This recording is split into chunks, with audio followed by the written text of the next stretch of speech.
Olá, aluno do 8º ano. Então, hoje iniciamos a semana 4 do Plano de Estudo Tutorado, volume 5. Coloque a data de realização das atividades e destaque o conteúdo relacionado, que é a produção de textos. Na página 17, nós temos a questão número 1. Leia a informação abaixo sobre o gênero artigo de opinião. Faça as marcações. O artigo de opinião é um dos gêneros mais comuns no cotidiano das cidades. Publicado normalmente em jornais, revistas e blogs, esse tipo de texto tem como função apresentar e defender um ponto de vista sobre algum assunto relevante para a sociedade. Muitas faculdades e universidades costumam solicitar aos seus candidatos que produzam artigos de opinião em seus vestibulares. O artigo de opinião é um gênero argumentativo, ou seja, é um tipo de texto que defende um ponto de vista por meio de argumentos. A linguagem usada no artigo de opinião costuma alinhar-se à norma padrão, que é a linguagem formal da língua portuguesa. Por ser um texto argumentativo, o artigo de opinião apresenta 3 partes fundamentais. Introdução com tese.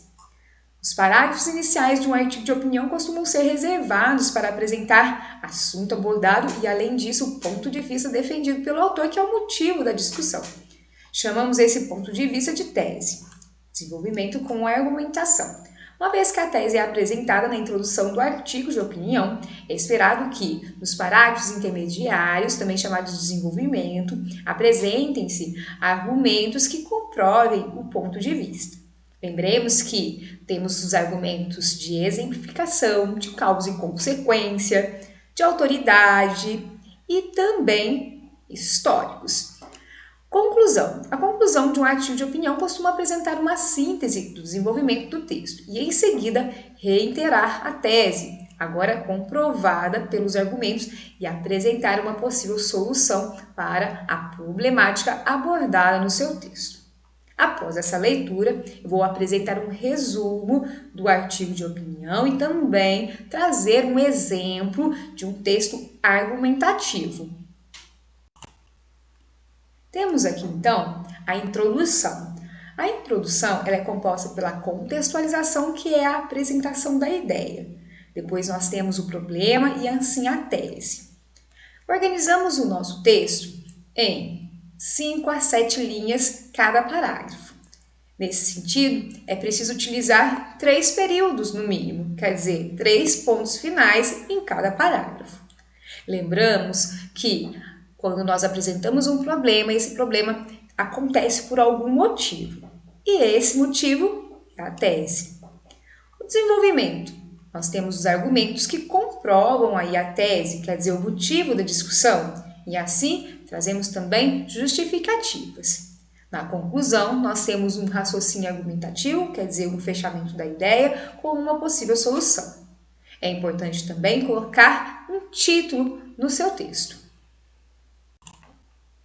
Para exemplificar o texto argumentativo, eu trouxe aqui o tema: os desafios de endemias e epidemias no Brasil no século XXI, quer dizer, os desafios na saúde pública, como lidar com epidemias no Brasil. Nós temos aqui em rosa a contextualização, que também vem trazendo a problemática. No início do século XX, ocorreu no Rio de Janeiro a instituída Revolta da Vacina, rebelião contra a campanha de vacinação da varíola. Com uma população formada por pessoas pobres e desinformadas, ou desinformada no caso, não havia um conhecimento sobre os efeitos positivos da imunização e a importância de morar em lugares com saneamento adequado. Então nós temos aqui algo histórico que vai apresentar aí o meu assunto e é possível, a partir dessa perspectiva, trazer uma problemática. Então, passaram-se 100 anos, contudo, quer dizer, no entanto, no Brasil, nas áreas mais pobres, ainda negligencia, quer dizer, é deixada de lado as informações. E aí, nós nos perguntamos, por quê? Por que ainda é um desafio falar de saúde pública? Porque evidencia-se uma sociedade com uma urbanização precária, o que contribui na propagação de epidemias. Então, essa é a minha tese. Eu coloco no finalzinho, é o motivo da discussão.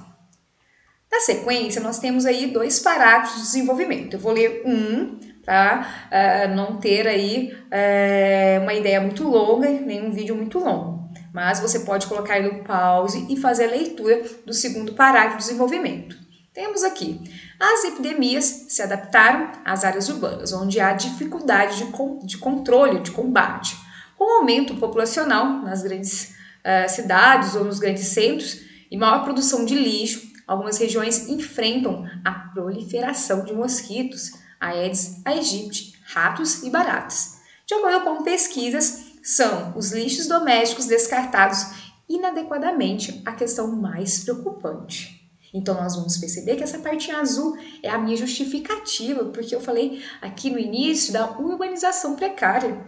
Então, o lixo representa isso, os ratos, as baratas, e as pesquisas também comprovam essa ideia. Depois eu tenho a consequência. Em consequência, os serviços de combate aos focos de doença acabam não desempenhando de forma eficiente seu trabalho e a população mais pobre acaba adaptando-se à realidade vivida. Temos aqui o segundo parágrafo de desenvolvimento, vou deixar aqui para você colocar no pause e fazer a leitura. Passando aqui na sequência, nós temos a conclusão. Então, utiliza-se um conectivo mostrando que você está no final do texto, então o portanto, ele é comum, então você pode utilizar aí no seu texto. Visto os problemas relacionados à precariedade urbana, é irrefutável a tomada de medidas que amenizem os impasses causados pelas doenças epidêmicas. Além dos projetos já em vigor, o Ministério da Saúde, junto às prefeituras, deve ampliar as visitas de agentes epidemiológicos aos lares e também deve intensificar as campanhas de conscientização à sociedade de modo imediato. Então aqui você está percebendo que a conclusão, ela resgata a tese, porque está tentando resolver a questão da urbanização precária com as prefeituras, junto ao Ministério aqui, com as visitas dos agentes epidemiológicos. Voltando aqui no nosso material, agora que você já conhece mais sobre o gênero artigo de opinião, escolha um dos temas abaixo para que você possa escrever o seu artigo. Se possível, pesquise sobre o tema escolhido. Então, você irá marcar um X no tema que você conhece mais. Então, no primeiro é Vidas Negras Importam, o movimento que mexeu com o mundo. O segundo, a onda das fake news e as influências ou a influência dela na sociedade. E o terceiro, o impacto da pandemia na vida dos brasileiros. Faça aí a sua marcação. Eu vou ler a questão número 2 e depois vou apresentar alguns textos sobre os assuntos apresentados. Releia as informações sobre o gênero textual artigo de opinião, resgate todas as informações que você possui sobre o tema escolhido e escreva seu texto. Não esqueça de utilizar os modalizadores para enriquecer sua redação e fortalecer sua argumentação. Veja também exemplos desse gênero em revistas ou jornais, como por exemplo meu artigo Brasil Escola. Então vamos lá apresentar os exemplos. Estou aqui no site G1. Os exemplos, no caso, são dos assuntos aí pedidos pelo material.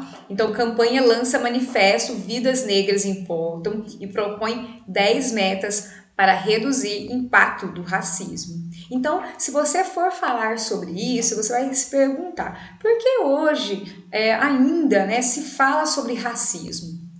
Será que é algo histórico? É uma população que tem um preconceito velado, quer dizer, esconde esse preconceito? Vamos fazer a leitura de alguns trechos. Texto lançado nesta terça-feira, dia 30, aponta ações estratégicas para possibilitar à população negra acesso à educação e à renda no país por meio de parcerias e políticas públicas. Planos quer atingir os objetivos em 5 anos. Então, nós temos aqui um vídeo, se você quiser aí acessar G1, é só você colocar o título. É que nós temos a Universidade Zumbi dos Palmares e a Afrobras, com apoio da agência Gray, lançaram nesta terça-feira um plano de ações práticas para o combate ao preconceito e à discriminação racial no Brasil, pedindo ações concretas das autoridades do país para melhorias da vida da população negra brasileira. Vamos ler mais um pedacinho. O manifesto Vidas Negras Importam, Nós Queremos Respirar também é um movimento nacional proposto por diversas personalidades do meio jurídico, político, empresarial, artístico, do esporte e da comunicação, que se mobilizam para debater a diversidade racial brasileira e ajudar a implementar políticas públicas e privadas contra o racismo no país. Então, uma outra tese é falar que não existe políticas públicas voltadas para o negro, tá? É uma possibilidade. Aí você pode também colocar no pause, fazer leitura do restante do texto. Se você quiser, né, falar sobre racismo, você pode falar também dos estádios de futebol, né, os jogadores que sofrem aí o preconceito. Você pode falar, por exemplo, da Maju. Houve um momento em que ela sofreu também de preconceito.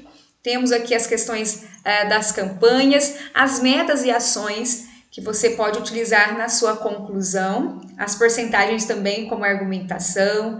Lembre-se aí de apresentar a ideia de forma bem interessante. E quem sabe você possa também utilizar algo aí da disciplina de história. Então nós temos aqui, olha, algumas informações, coloque aí no pause, tá? Faça as anotações, escreva um texto bem coerente. Nós vamos aqui para o segundo tema. No caso, afinal, o que são fake news e quais os impactos para a sociedade. Então, vou fazer a leitura de alguns trechos, é um tema bem legal também. Então, quem trabalha com a mídia e comunicação constantemente se depara com a necessidade de engajar a audiência. Infelizmente, esse objetivo pode ser corrompido e a busca pela atenção das pessoas pode ser colocada acima de outros pontos fundamentais. Nesse contexto, é preciso compreender o que são fake news. Levando isso em consideração, elaboramos este post. O que são fake news? O termo significa notícias falsas, em tradução livre do inglês. Na prática, né, ele é utilizado para definir boatos, rumores ou notícias imprecisas publicadas geralmente na internet. Então, essa ideia aqui você pode colocar na introdução, na apresentação da ideia. Você pode colocar aí o conceito de fake news. Aí, no caso, você vai se perguntar, mas por que as pessoas acabam distribuindo aí notícias falsas? Essa vai ser a sua tese.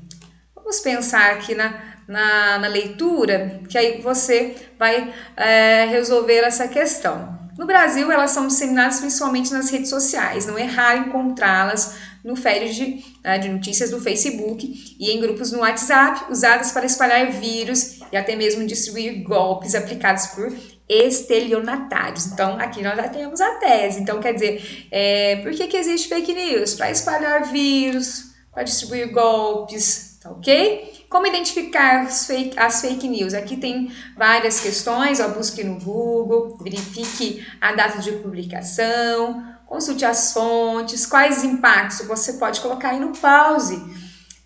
Como algumas empresas previnem as fake news, falando sobre o Facebook. É bem interessante. Você pode falar também dos grupos de WhatsApp, não é? Às vezes de família, que as pessoas compartilham dados sem ao menos saber se é verdade, tá? Aqui vem falando do WhatsApp, olha. Você pode colocar no pause, como eu falei para você, tá bom? Nós vamos para o segundo, o terceiro assunto. O terceiro assunto é sobre coronavírus, impactos históricos e sociais provocados pela pandemia. Então, nós temos aqui um textinho. Os efeitos da pandemia do novo coronavírus extrapolam a área da saúde. Eles permeiam a sociedade como um todo, que vive e ainda vai passar por muitas mudanças provocadas pela Covid-19. Isolamento social, distanciamento, ações de saúde pública, medidas econômicas, desemprego, um grande número de mortes. No entanto, ainda não é possível afirmar se as mudanças imediatas verificadas até o momento serão encaradas como transformações de comunidades ou de sociedade como um todo. Os impactos históricos sociais provocados pela pandemia da Covid ainda estão sendo construídos e analisados. No caso, esse parágrafo já trouxe algumas teses, alguns motivos para se discutir. Por quê? Porque se nós estamos falando da Covid, tem aí uma justificativa. Por quê? Porque pensamos que às vezes isso gera problemas econômicos, desemprego, grande número de mortes. Então, você pode se atentar para essa questão. Aqui tem outras ideias, né? Tem questões históricas, tem aí o discurso de autoridade. E você pode pensar em várias outras coisas. Vocês podem falar que, por exemplo, a sociedade negligencia, quer dizer, deixa de lado a pandemia, quer dizer, não acredita às vezes em muitas coisas. Pode falar que também o governo, ele não, o governo de vários países não tiveram aí as precauções aí, necessárias para o combate do coronavírus, tá ok? Voltamos aqui para o nosso material, você vai perceber que nós temos aqui um espaço destinado para a realização dessa atividade e tem um outro site aqui que eu vou apresentar para você, né? Sei que o vídeo já ficou um pouco longo, mas é só para nós termos uma noção do que vem falando nesse site, meu artigo Brasil Escola. Estou aqui no site. Temos então algumas questões, né, falando sobre videoaulas, na rotina de estudo, sobre home office, né, na pandemia. Temos também as eleições municipais, como a pandemia apontou a necessidade do letramento digital. Então, assim, são algumas coisas interessantes, né? Vale a pena acessar o site. Dessa forma eu vou finalizando essa videoaula, espero aí que tenha lhe ajudado, tenha uma boa semana e um grande abraço.